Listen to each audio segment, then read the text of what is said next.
محمد بن عبد الله وصحبه ومن تبعهم بإحسان إلى يوم الدين. أما بعد أعوذ بالله من الشيطان الرجيم. بسم الله الرحمن الرحيم. رب اشرح لي صدري ويسر لي أمري واحلل عقدة من لساني يفقهوا قولي. معزز علماء کرام، ذمہ داران مساجد، حضرات و خواتین اور پیارے بچوں، تمام تعریفیں اللہ رب العالمین کے لیے. درود و سلام نبی آخر الزمان محمد صلی اللہ علیہ وسلم. سال بھر چاہے میں اپنے مکتب کا دور اگر لوٹا ہوں تو ایک دن کا بڑی شدت سے انتظار ہوتا ہے. وہ ایک دن یہی مکتب کے جلسے کا کہ جلسہ ہوگا، پروگرام ہوگا، تقریر کرنے کا، قرات پڑھنے کا یا نظم کا یا کسی بھی چیز کا موقع ملے گا، انعام ملے گا، ایک دوسرے بڑے احباب ہمیں مبارکباد دیں گے، گلے لگائیں گے. سال بھر ہمیشہ بچپن میں اس دن کا انتظار ہوتا ہے. تو اسی ناحیے سے میں مکتب اور اس سے متعلق چیزوں کے بارے میں کچھ بتاتا ہوں. یہ مکاتب کیا ہے؟ اس کی اصل چیز اگر دیکھا جائے تو اصحاب صفہ سے ہم جوڑ سکتے ہیں. اصحاب صفہ کا مطلب ہے مسجد نبوی میں آپ صلی اللہ علیہ وسلم کے دور میں ایک چبوترا ہوا کرتا تھا جس میں علم حاصل کرنے والے احباب اپنی گزر بسر اپنی پوری زندگی اسی چبوترے کے حوالے ہو جاتے تھے. اسی چبوترے کے پروڈکٹ میں کئی نامور نام آتے ہیں.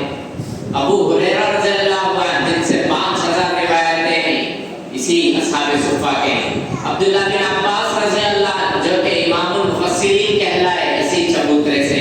عبداللہ بن عمر رضی اللہ عنہ بہترین محدث ہیں، 2000 روایتیں جن سے مروی ہیں اسی اصحاب صفہ سے ہیں. عبداللہ بن عمر بن عاص رضی اللہ عنہ 1000 سے زائد روایتیں ہیں اسی چبوترے سے. عبداللہ بن مسعود رضی اللہ عنہ فقہ میں ایک مثالی نام ان کا کہا جاتا ہے، یہ بھی اسی چبوترے سے ہیں. نہ جانے انس بن مالک رضی اللہ عنہ جنہوں نے 10 سال آپ صلی اللہ علیہ وسلم کی خدمت کی، 2000 کے آس پاس ان کی روایتیں ہیں، یہ بھی اصحاب صفہ میں شامل ہوتے ہیں. تو آج یہ مکاتب کی پہچان اسی اصحاب صفہ سے ہم جوڑتے ہیں کہ جہاں قال اللہ اور قال رسول کی تعلیم ہوتی. یہ مکاتب کیا ہیں آج ہمارے لیے؟ امت کے لیے سب سے بڑی نعمت ہے یہ مکاتب. کیسے؟ چاہے کوئی بھی کالج میں پڑھ لے، اسکول میں پڑھ لے، کام کو چلے جائے، اگر اس سے پوچھا جائے، سوال کیا جائے کہ تم نے نماز کا طریقہ کہاں سیکھا ہے، قرآن پڑھنا کہاں سیکھا ہے، ذکر و اذکار کہاں سے سیکھے ہیں، عبادت تمہیں کیسے معلوم ہے، دین کی باتیں تمہیں کیسے معلوم ہے، تو ایک ہی زبان میں وہ کہے گا کہ مکتب کے حضرت نے مجھے سکھایا ہے، مکتب کے احباب نے مجھے سمجھایا ہے. یہ مکاتب ہی ہیں جہاں سے قرآن پڑھنے کا سلیقہ سکھایا جاتا ہے، طریقہ سکھایا جاتا ہے، بچوں کو ادب سکھایا جاتا ہے، والدین کے ساتھ کیسا سلوک ہو وہ سکھایا جاتا ہے، بڑوں کا کیسا احترام ہو یہ سکھایا جاتا ہے، کہ دوست و احباب سے ملے تو کیسے ملیں گے، سلام کیسے کریں گے یہ سکھایا جاتا ہے. یہاں صرف قرآن نہیں پڑھایا جاتا بلکہ انسان کو حقیقت میں انسان بنایا جاتا ہے، اس کے کردار سنوارے جاتے ہیں، اسے نماز کا طریقہ سکھایا جاتا ہے، صبح شام کے دعائیں سکھائے جاتے ہیں، چھوٹے چھوٹے سورتیں اسے یاد کرائے جاتے ہیں. نتیجہ کیا ہے کہ وہ دنیا میں کہیں بھی چلے جائے، کالج میں ہو، انجینئرنگ میں ہو، جاب میں ہو، لیکن یہ مکتب کی یہ نعمت وہ کبھی نہیں بھول پائے گا. آج بڑوں کے پاس یا والدین کے پاس اتنا وقت نہیں کہ وہ بچوں کو بٹھائے اور انہیں سکھائے سمجھائے کہ روزانہ میں آدھا گھنٹہ تمہیں دوں گا، آدھا گھنٹہ تمہیں میرے پاس قرآن پڑھنا ہوگا، یا آدھا گھنٹہ میں تمہیں نماز کا طریقہ سکھاؤں گا، روزانہ نورانی قاعدے کا ایک سبق میں تمہیں پڑھاؤں گا.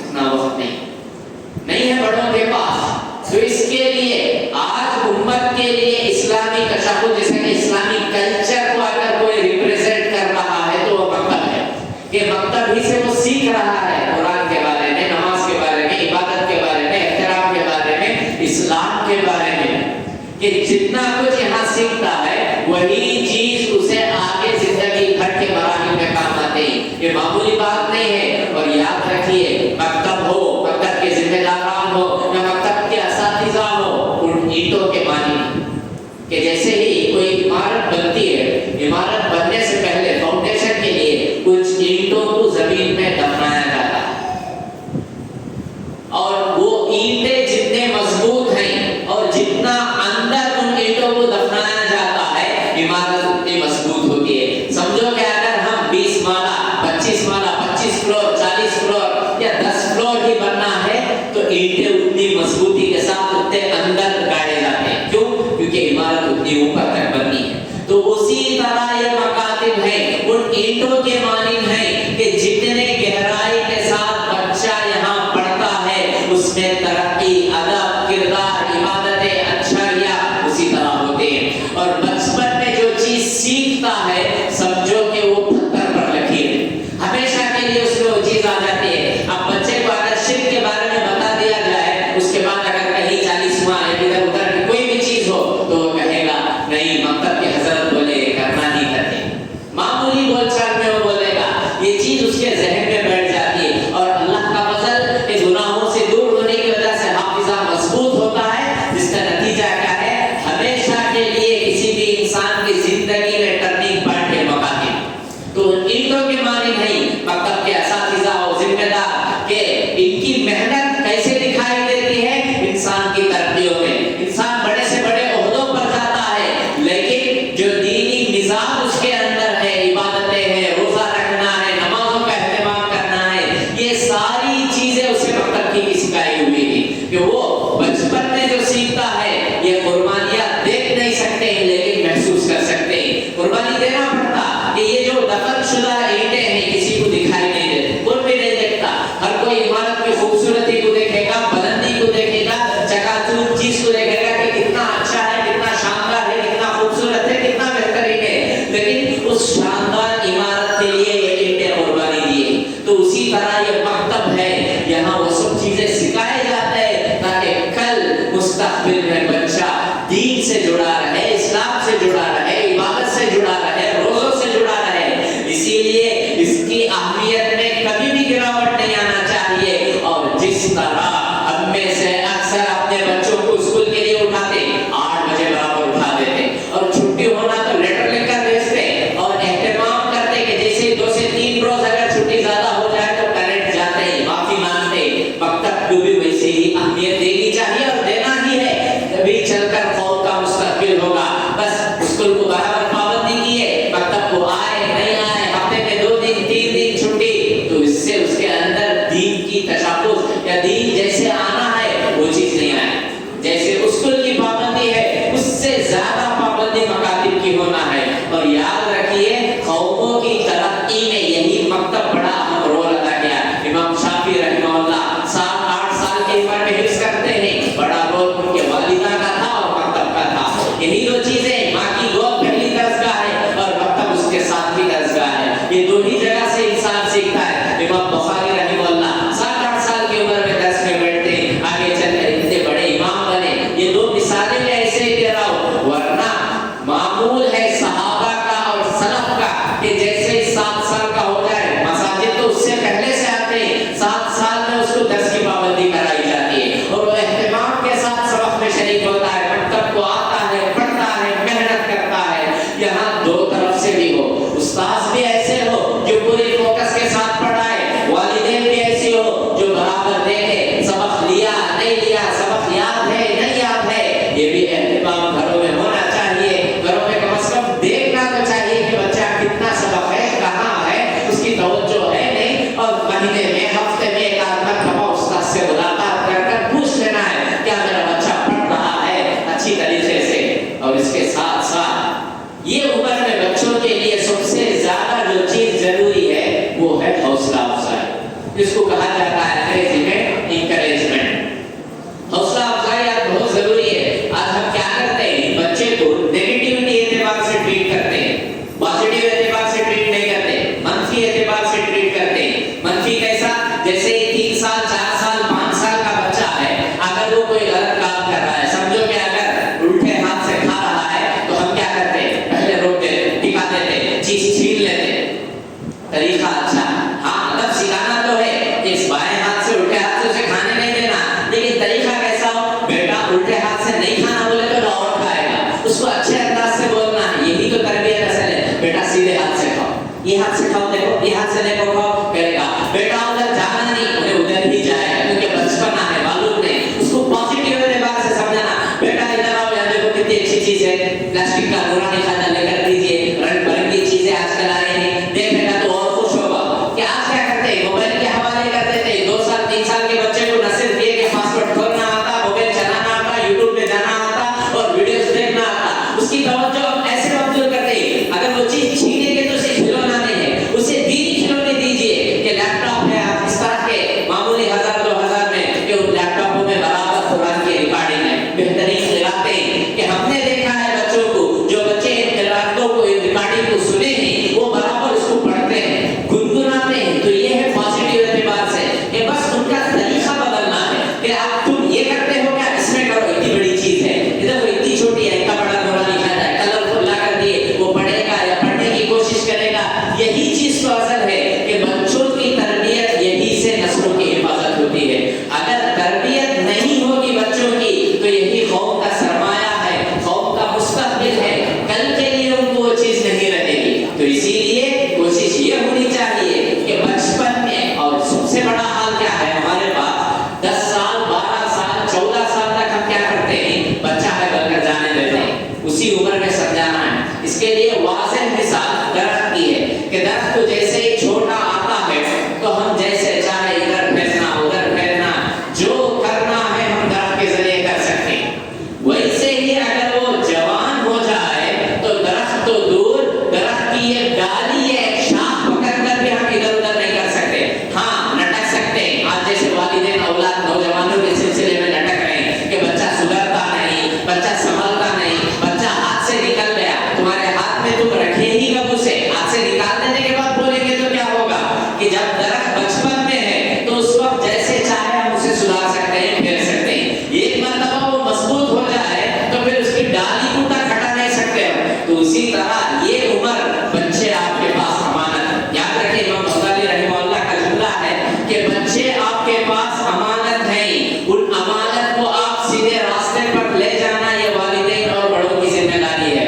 اگر وہ راستے پر آپ نہیں لے گئے، ویسی ٹریننگ نہیں دیے تو کل آپ کو اللہ کے پاس جواب دینا ہے۔ 15 سال کے بعد شکایت کرتے ہیں کہ بچہ ہاتھ سے نکل گیا، بچہ کو پڑھائی میں توجہ نہیں ہے، نمازوں کا اہتمام نہیں ہے۔ کہ اسی لیے آپ صلی اللہ علیہ وسلم نے فرمایا کہ جیسے ہی بچہ 7 سال کا ہو جائے اسے نماز کا پابند بناؤ۔ پابند بناؤ کا حکم ہے، نماز کو لے جاؤ نہیں، نماز کا پابند بناؤ۔ اور جیسے ہی وہ 10 سال کا ہو جائے اگر نماز نہ پڑھے تو اس کو مارنا چاہیے۔ کچھ مثالیں میں آپ صلی اللہ علیہ وسلم کے حوصلہ افزائی میں دیتا ہوں۔ جیسے صحابہ کرام کو آپ صلی اللہ علیہ وسلم نے ٹریننگ دی ہے، سب سے زیادہ اسی کی ضرورت ہے۔ والدین کیا کرتے ہیں؟ ان کے پاس وقت نہیں ہے، سمجھتے وقت تو ہے، سوشل میڈیا میں پورا جا رہا، انسٹاگرام جیسے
شخصیت کی وجہ سے انسان تو انسان، شیطان بھی راستہ بدل لیتا تھا. جس راستے سے عمر رضی اللہ عنہ گزرتے شیطان وہ راستہ اپناتا نہیں تھا. کیوں؟ وہ رعب تھا.